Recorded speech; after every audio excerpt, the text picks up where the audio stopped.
There's a story of a town in Ukraine, which is now Ukraine, called Berdichev.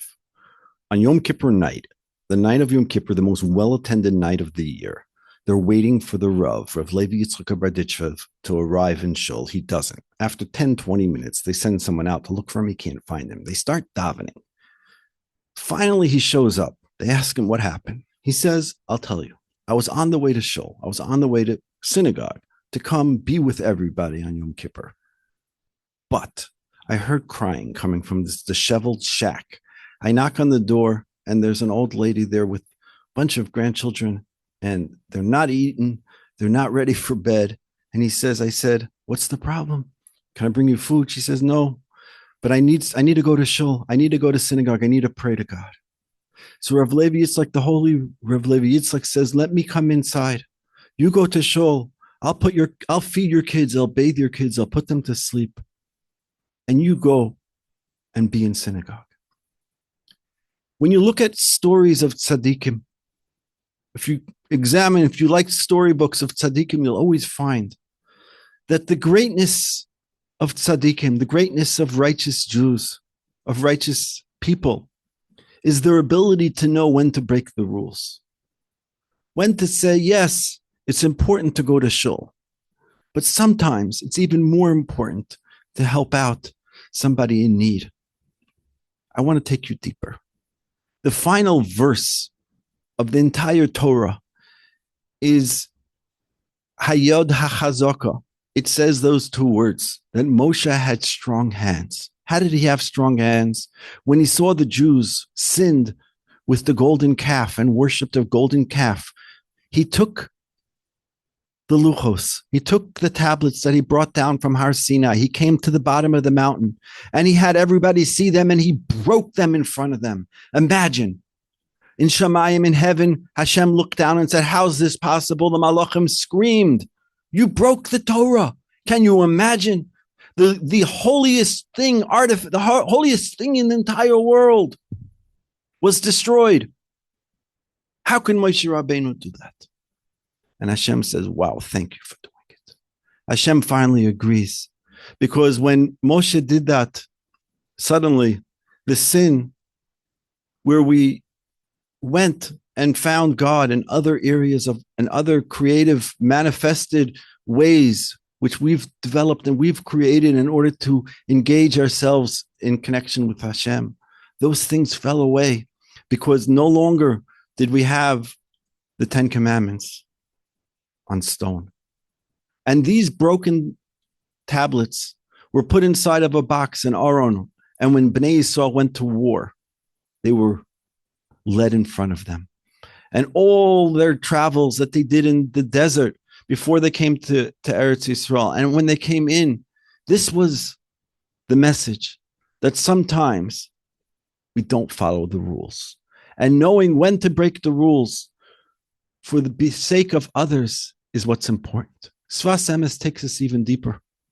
Or probably, maybe, we'll see that also the Navi Yirmiyahu says this. But first, let me tell you the idea of the Sfas Emes. Stick with me. We'll go into Yirmiyahu. We're also going to talk about a Gemara that talks about this. And we're going to show how exactly Tisha B'Av can create a new reality for everybody once they understand this idea. At least it worked for me. Maybe it'll work for you. Let's continue. Says the Sfas Emes, we have mitzvos that are connecting us to God.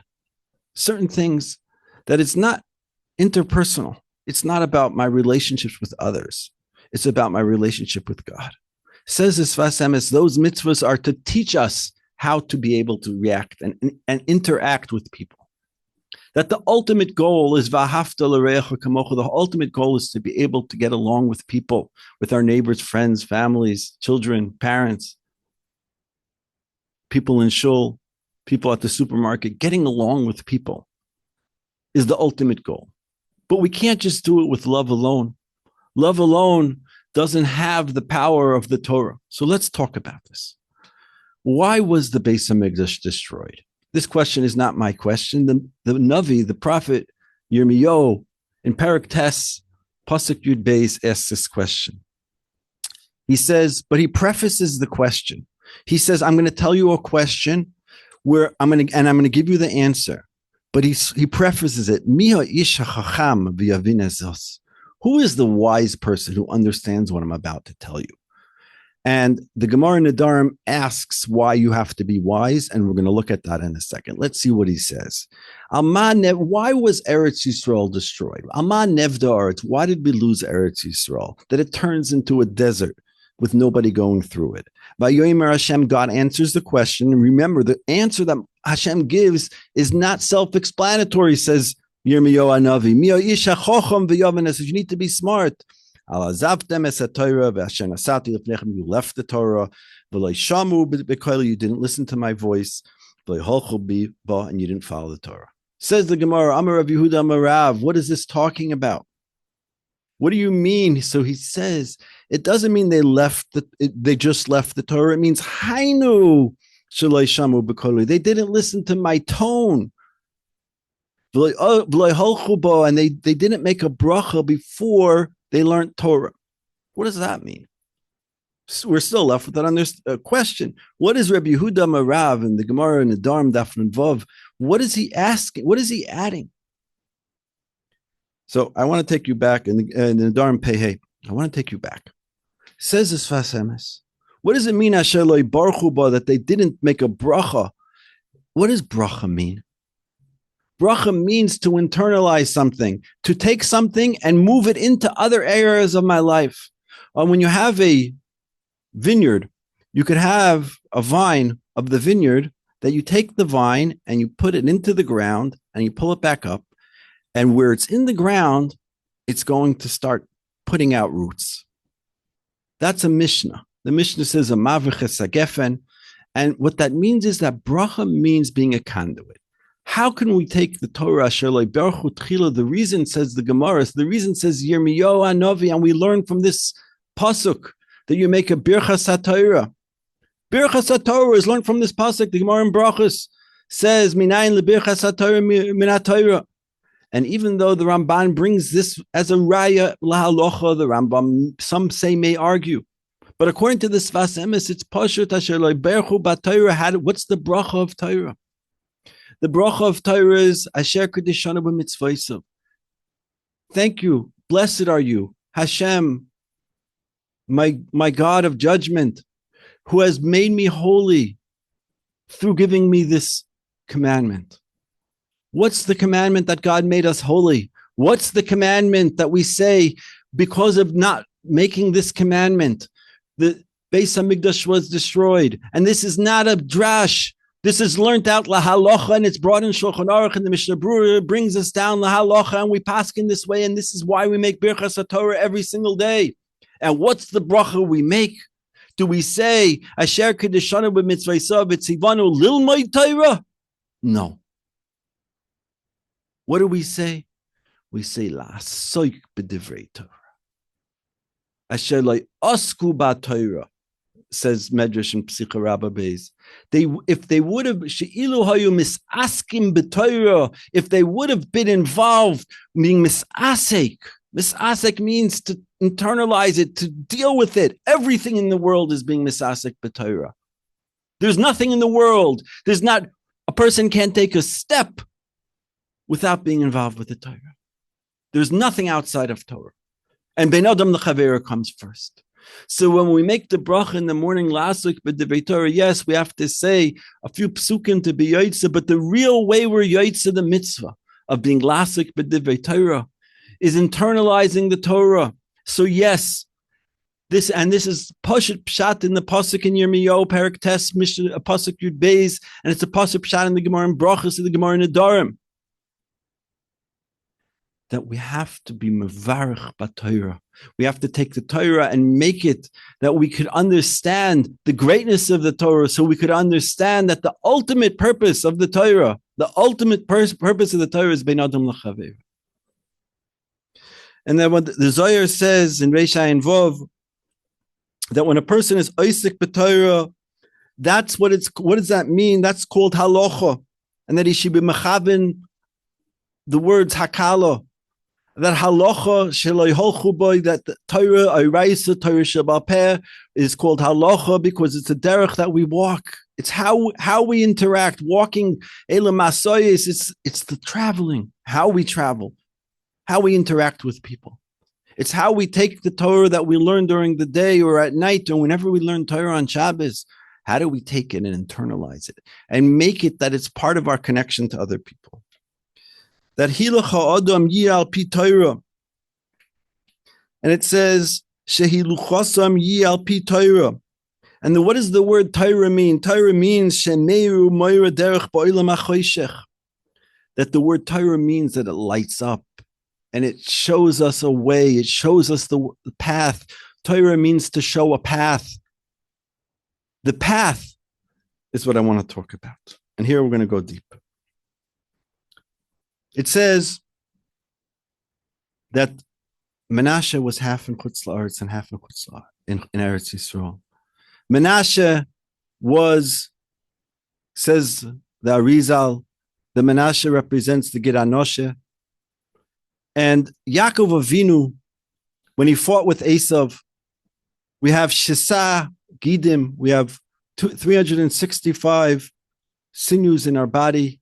We know that the Milah is Yom Kippur, that every day of the year represents a different part of the body. And Tisha B'Av represents the Gid Anoshe. There's certain sinew that we can't eat. That Yaakov Avinu, when he fought, Yaakov our fathers, when he fought with the angel of Esav, he hit him over there and we don't eat that. That's why he says the Zohar, we don't eat on Tisha B'Av. Because this one place of where Yaakov was hit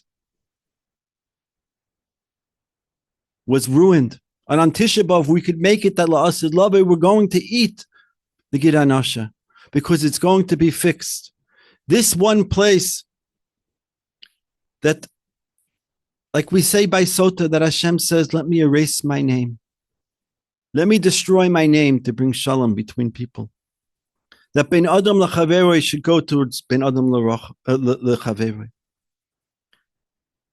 Medrash Eicha Psicha Rabbah says the following: that when Hashem destroyed the Mishkan, the Beis HaMikdash, Avram Avinu came and he was pulling out his hair and he was screaming and he was saying, how is it possible that the Beis HaMikdash is destroyed? How is it possible that the Goyim, the non-Jews, are coming and destroying the temple of God? And Avram said to Hashem, I brought my only son up. And how could you do this? And Avram lists all the reasons in the world why, because of his merit, the Beis HaMikdash should not be destroyed. And Hashem didn't listen. Came along Yitzchak, and he made arguments. I'm not going to get into it. It's 14 pages in the Medrash, but I'll give you some taste. And Yaakov came along and said, I did all this, and you're not going to do it. And then Yosef came, and everybody came, and the Aleph came, and the Beis came, and the Gimel came, and every letter of the Aleph Beis came, and made an argument that Hashem should rebuild the Beis HaMikdash, or not allow the Beis HaMikdash to be destroyed. Came along Rachel. Rachel says, when my sister was promised by Lavan, her father, that she will go to Yaakov first, and I saw this embarrassment that my sister Rachel will have.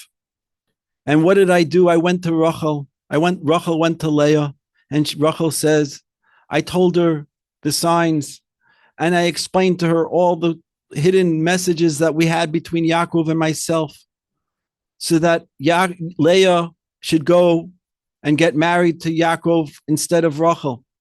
And Rachel says, I hid under the bed, and I slipped her messages, and I was able to convince Yaakov Avinu that she was marrying me while she was marrying my sister. Says Rachel, just like me, who was willing to give up. I was willing to give up on Yaakov Avinu. I was willing to give up on the 12 Shvatim. I was willing to give up on Ruvain, Shimon, Levi, Yehuda, and Yisachar Zvulun with the Dudayim. I was willing to give these things up So my sister shouldn't be embarrassed. If I ask you, did Rachel do api halacha? Are you allowed to trick somebody into marrying somebody? Do you know that because of this, Reuven, when he was conceived by Yaakov Avinu, who it says, Reishis Oini, this is the first time Yaakov Avinu ever had an opportunity to be a father for somebody. And it turns out instead of coming out Yosef from Rachel, comes out Reuven from Leah. And because of that, Reuven gets his shiur in Chutz La'aretz and not in Eretz Yisrael. Is that al pi halacha? Did Rachel follow halacha? And Hashem says to Rachel, Bishvilech Rachel, because of you, who broke the Torah to have peace between sisters. You did not follow the Torah to make peace. And because of that, Reuven was born. And because of that, Yaakov had to work for another 7 years.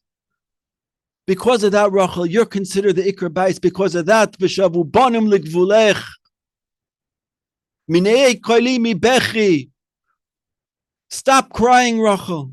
Ki yesh tikva lachrisek. There is hope for the future. So because Rachel decided to not go al pi halacha, but she did this because of Ben Adam L'Chaveroi. This was more important. This is the message of Tisha B'Av, says the Yirmiyahu, says Yirmiyahu ish hachochem. Who is the smart person? V'yovid zois, who can understand this. That yes, asher lo birchu b'Torah. They didn't internalize asher hainu shaloi shamu b'koili, like Rabbi Yehuda Marav says in Nedarim in Pei Aleph and in Brachos and in Midrash Rabbah Echo Psicha Beis shaloi birchu b'Torah hainu shaloi birchu b'Torah. They didn't know how to internalize it, and we say toiv aver lishma, that sometimes following the letter of the halacha is not the right thing to do. V'ahavta is the mitzvah of loving your friend, loving your neighbor.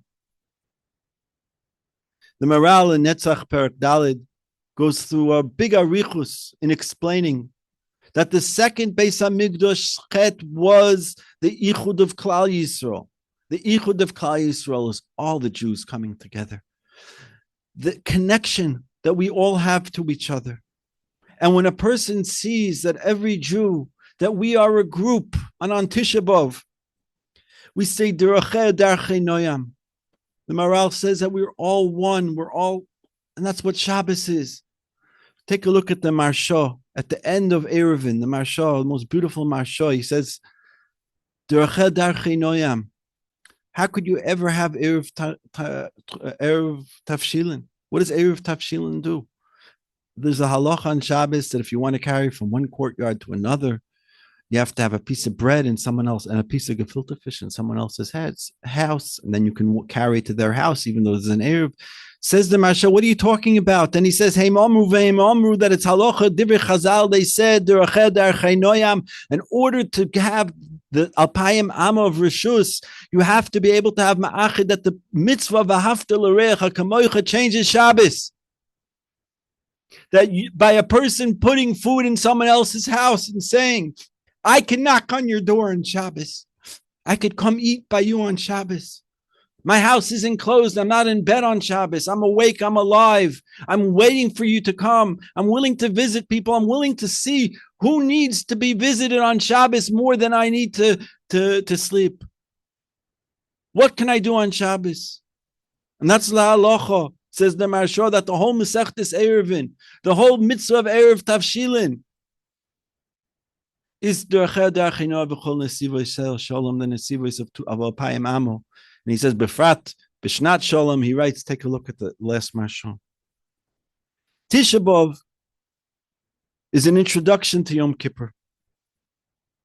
And Sukkot, Simchas Torah, is the final chapter that we're beginning with the 9 days, with Tisha B'Av. Tisha B'Av, there's a connection and an exact carbon copy of the black and white of Tisha B'Av to the Simcha of Simchas Torah. And it's through Yom Kippur. When you start on Tisha B'Av, if a person is able to examine Nachgar Darkenu, Ma Yisoinen Adam Chai, says the Navi, how could a person cry? Stop your crying. Mini koilech mi bechi, like Hashem said to Rachel, stop crying. Nachgar Darkenu v'nashuv al Hashem. Let's examine. Have we been so strict with the Torah? Have we say we know halacha, we can't break halacha? It's knowing how to bend halacha to be able to help people. Take a look at Rav Moshe. Open Igros Moshe. The entire Sefer of Igros Moshe was Rav Moshe trying to be matter things, to allow people to be miskar of HaKadosh Baruch Hu. Chas v'shalom, to break halacha. Chas v'shalom. But it was Moshe Rabbeinu who broke the Luchos, that those Luchos were the ones that made us win wars. Sometimes doing chet is what brings the geula, and that's why we have such a strange thing that the Navi Yirmiyahu says, he says, you have to be smart.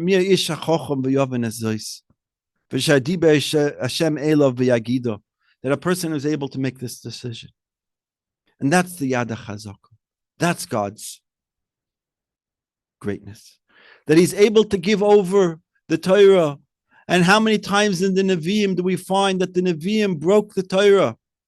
Yirmiyahu HaNavi on Har Carmel was Isser Bamois. Sometimes as I Rosh Shah, sometimes we have to be at home instead of being in Kol Nidre. Sometimes we have to put our family, our neighbors, shalom, before our halacha, before our Torah. Asher lo birchu b'Torah, they did not internalize. They weren't like the Sfas Emes says. They didn't take the Torah and make it theirs. That they're able to understand how to use Torah as a conduit for v'ahavta l'recha kamocha.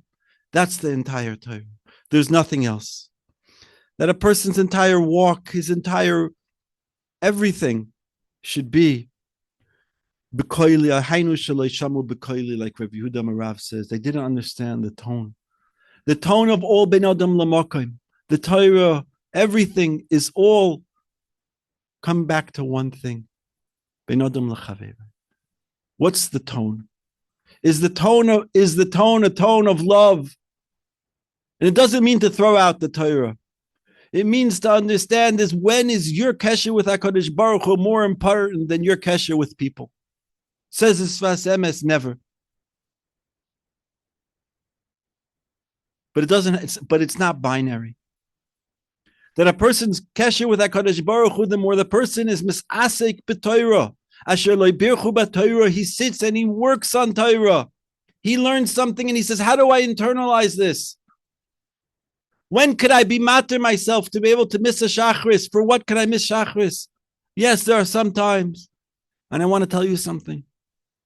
That on Tisha B'Av, sometimes people don't come to shul all year. They come maybe on Tisha B'Av, maybe on Yom Kippur. But on Tisha B'Av, by Mincha, if you know somebody who usually doesn't come to shul, maybe invite him to come talk. Invite him for Mincha on Tisha B'Av. And I'll tell you why. On Mincha, on Tisha B'Av, we wear tefillin. You know, sometimes people wake up late, they get busy in work, and they say, it's already 3, 4, 5 o'clock in the afternoon. Can I put on tefillin now? Mincha on Tisha B'Av teaches us there are certain things that are more important than tefillah with tefillin in the morning.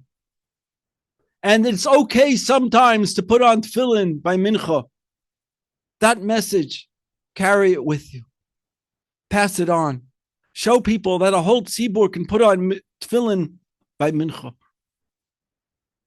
And just like that, Shabbos comes and pushes off Tisha B'Av. How's that possible? How could Shabbos push away Tisha B'Av? If Tisha B'Av falls on Shabbos, it's nidchus. We push it forward. Shabbos is the ultimate connection with HaKadosh Baruch Hu. When a person understands that Shabbos is Beruchnius and Tisha B'Av is Beguf, how do we, that on Shabbos, we have to have a kesher with HaKadosh Baruch Hu so that we could be able to go into the Yirmiyahu HaMaisa. Tisha B'Av, Eretz Yisrael, is Yirmiyahu HaMaisa, Yirmiyahu Choshech. It's being able to go deep, be able to go into the dark places and pull out and be the light. The word Torah means to be a light, to light up the dark places. And it's the pathway, it's the message of the Torah. That we could destroy Hashem's name like by the Saita to bring shalom between people. We could take the words of the name of Hashem and put them in a cup until the ink dissolves the letters. And that will bring peace between the husband and wife. You can take the Luchos, Rishonos, and break them. And Hashem will say to you, Yasher koyach sheshivartem.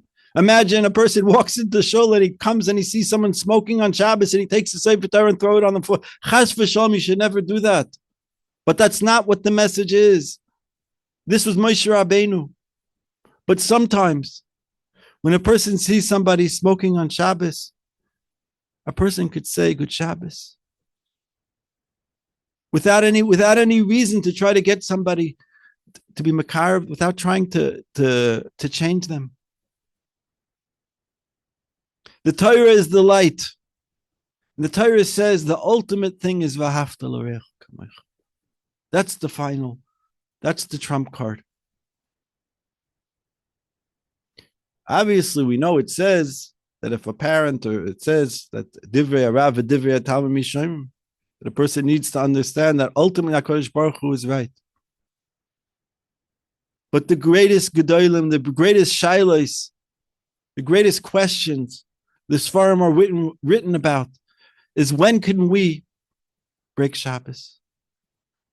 When could we break the Torah? And if a person doesn't learn Torah, he doesn't understand the value of Torah to understand when's the exception. Sometimes it's better to be sitting changing diapers than to coming to shul. May we be zoicha this year through this understanding that Tisha B'Av, Asher lo berchu b'Torah, they didn't make a bracha on the Torah. They learned Torah, of course. This is the Navi Yirmiyahu talking, and he's saying, Asher lo berchu b'Torah. They learned Torah, but they didn't take it home. They didn't take the final message. That before you learn Torah, you have to make a decision. I'm going to internalize this. I'm going to take this. Torah Shabbat Peh, Oraisa is a derech that the way that we walk. How do we translate this into action? Yiratzon, that through this Tisha B'Av, we should be able to sit on the floor and cry tears of happiness, and be able to come to Yom Kippur and get redemption. Through Yom Kippur, Hashem forgives us. All He wants is us to make an inventory. And we have this whole process, this deep, clean cycle that we go through every year. And if a person who does the deep, clean cycle and he puts the soap, Tisha B'Av is the soap. It's the things, the tears that wash away the sin. And if we don't cry on Tisha B'Av, how could we ever come to Yom Kippur? Yom Kippur is also the happiest day. It's the day we got the second Luchos. The ones that came with it, the Medrash and the Agadah. It came with this, all Torah Shabbat Peh came with the second Luchos, the second tablets. And when we have that, we're able to run into a sukkah. And the sukkah comes and encompasses us, and we live with God outside of our house. And on sukkah, is all about Ben Adam L'Chaveroi, because everybody's in their sukkah. We're all outside. The walls are very thin. Are we able to get along? And that brings us to Simchas Torah. Simchas Torah, the day we had the tragedy, it's not by coincidence. Simchas Torah is the finale of Tisha B'Av. It's not just connected, it is the white side of the same coin. That the measure of tears that we shed on Tisha B'Av, for the desire of tears of happiness, for the ability to come to Simchas Torah, for the connection that we have, for the love for our fellows, that we need to say, Asher Kedishanu with a Vav. Every Shemona Esrei we daven. Every Rifa'enu we say. Chatanu. Everything is in plural. Nowhere in Shemona Esrei except for Lakai Nitzar do we ever say anything that for ourselves. All of it is Shema Koleinu. Listen to our voice. We're like the Maral says in Netzach Perek Daled. It's all of Am Yisrael, and that's what Eretz Yisrael is. It's coming together, seeing our unification, and that's what Sukkot is, and that's what Simchas Torah is. May this year we dance in Simchas Torah and see the Yeshua nechama, like it says in Zechariah, that the Tzoyna Chamishi will be for Beis Yehuda, l'sasayin l'simcha l'moyadim. Thank you. If you like this video, please like and subscribe. I know it sounds funny, but it's important. I'll explain in 2 words. A little more than 2 words. When you like the video, what happens is other people will be recommended to watch it and will be able to spread the Torah and be able to spread the word. Thank you very much. Have a good week.